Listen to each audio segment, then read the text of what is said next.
Assalamualaikum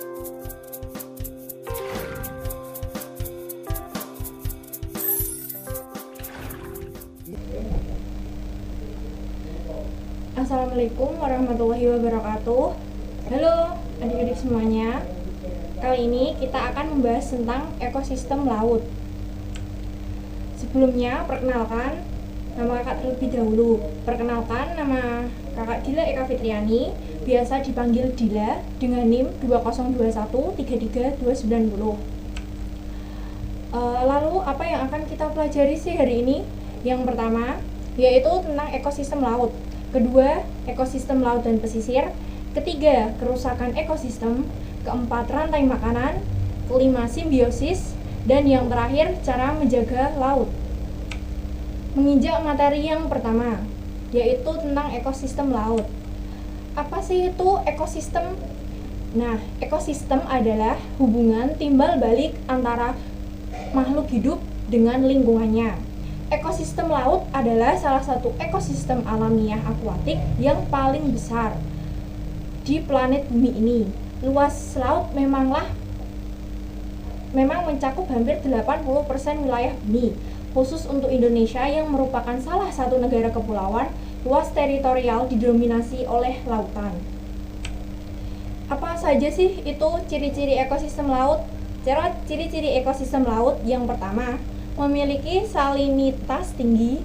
Semakin mendekati khatulistiwa, semakin tinggi salinitasnya. 2. NaCl mendominasi mineral ekosistem laut hingga mencapai 75%. Yang ketiga, iklim dan cuaca tidak terlalu berpengaruh pada ekosistem laut. Keempat, memiliki variasi perbedaan suhu di permukaan dengan di kedalaman. Apa saja faktor yang mempengaruhi ekosistem laut, Kak? Yang pertama, kandungan mineral dalam oksigen. Yang kedua, kandungan oksigen. Yang ketiga, cahaya. Yang keempat, suhu. Dan yang kelima, salinitas air.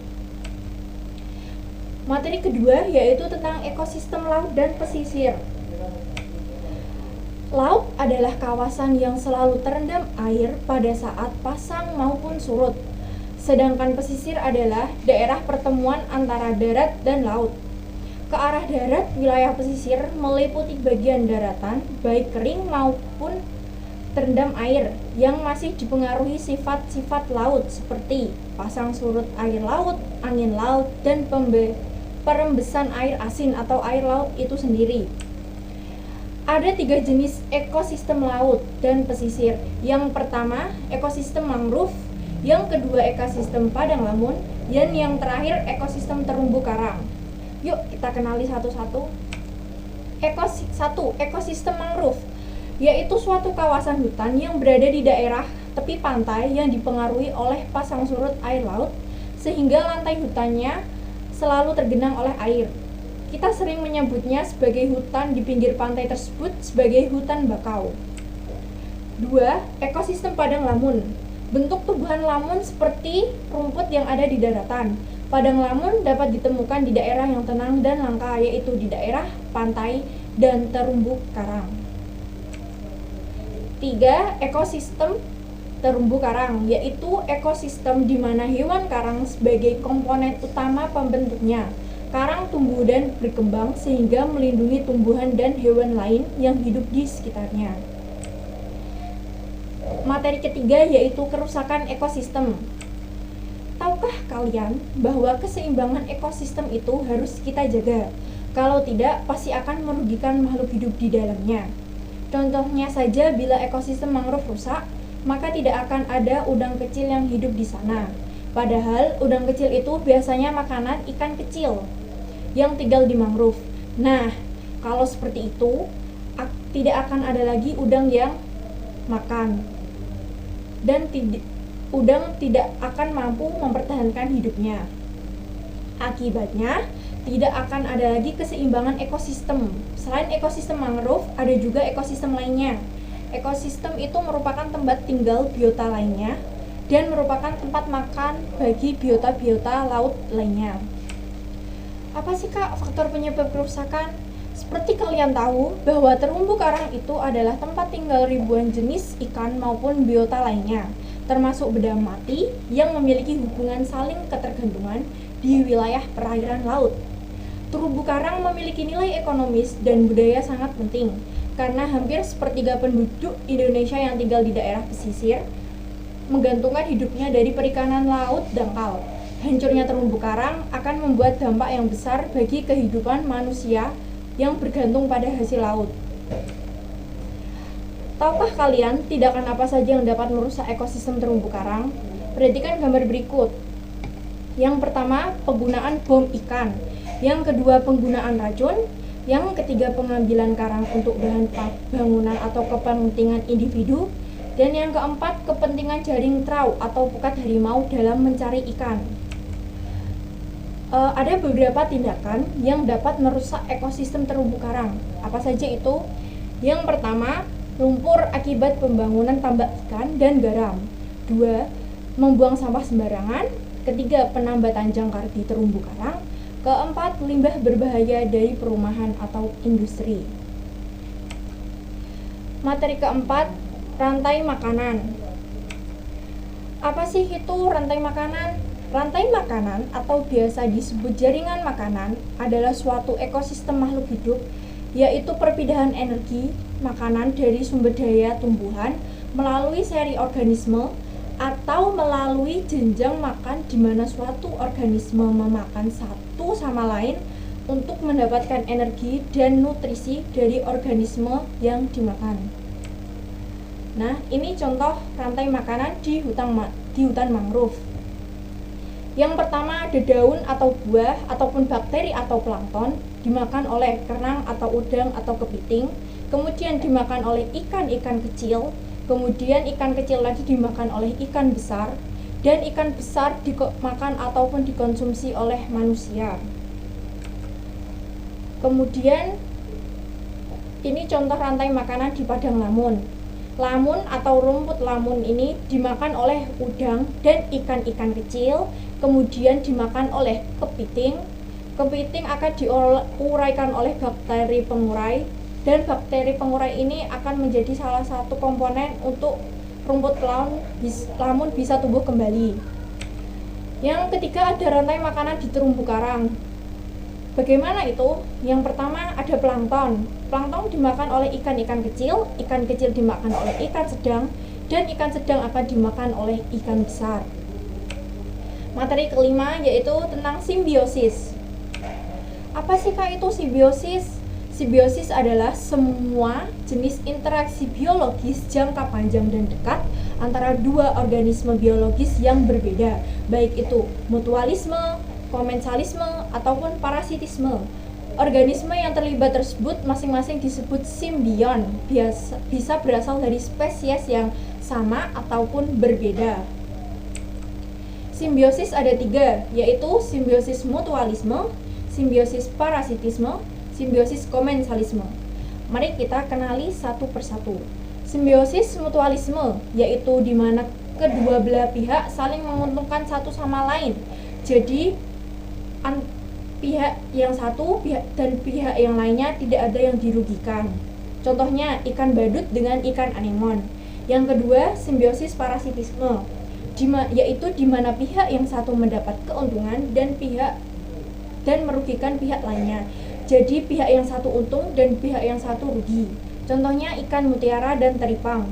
Yang ketiga, simbiosis komensalisme, yaitu di mana pihak yang satu mendapat keuntungan tapi pihak yang lain tidak merasa dirugikan. Jadi yang satu untung tapi yang satu tidak rugi juga tidak untung. Contohnya ikan hiu dan ikan remora.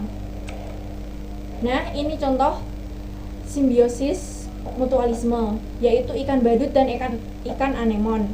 Ikan badut yang hidup di sekitar anemon laut akan memakan alga dan berbagai hewan invertebrata kecil yang dapat membahayakan kelangsungan hidup anemon. Ini contoh simbiosis parasitisme, yaitu teripang dan ikan mutiara. Ikan mutiara hidup di dalam teripang mereka masuk melalui dubur. Ikan kemudian menerobos lapisan saluran pernafasan dan menjadikan teripang sebagai rumah.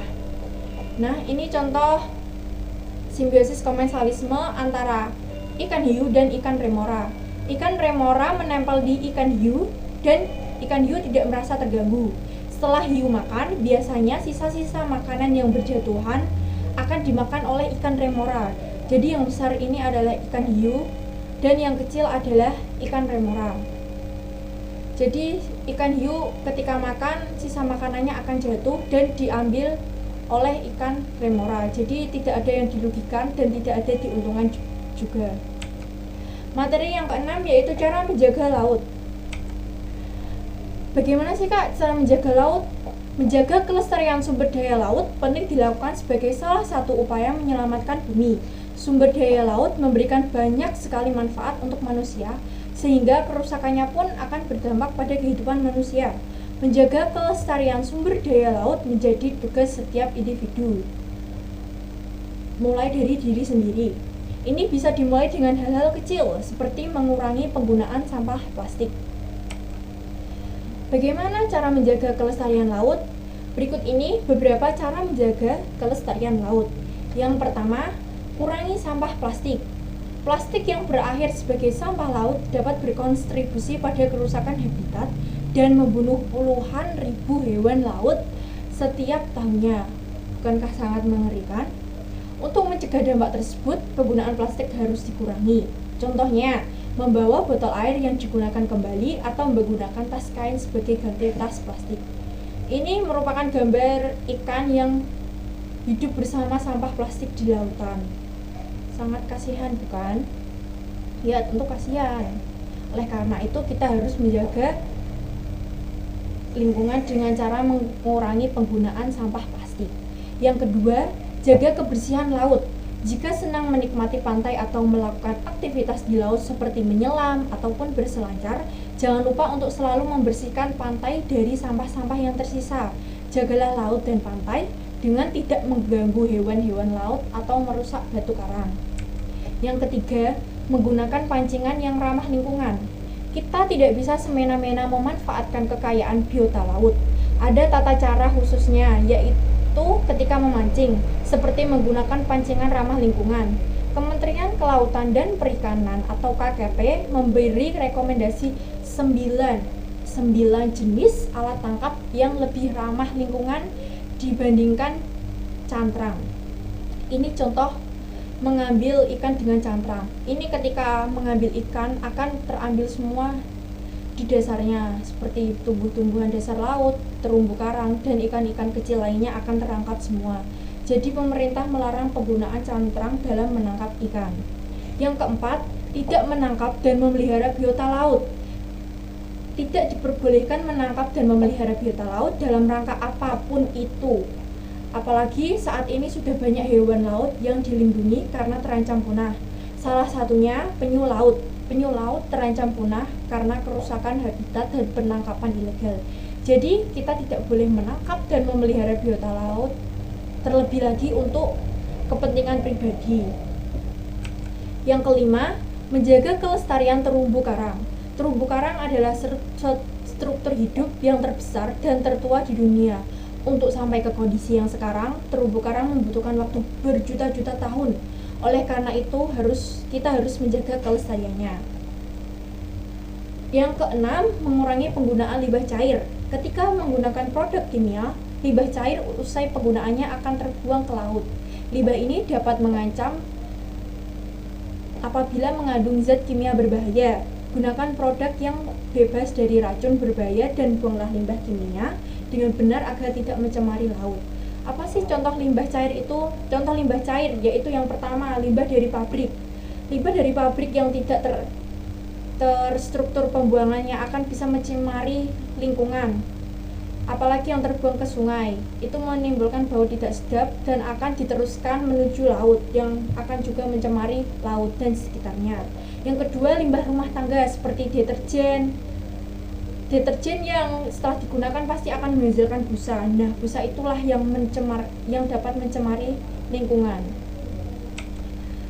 Ya, sekian pemaparan materi dari kakak. Semoga materi tadi dapat bermanfaat bagi kalian semua. Dan ingat, tetaplah menjaga kebersihan dan kelestarian laut. Dan mulailah dengan hal-hal kecil seperti membuang sampah pada tempatnya dan menjaga kebersihan di sekitar laut. Sekian presentasi dari kakak, kurang lebihnya mohon maaf, dan wassalamualaikum warahmatullahi wabarakatuh.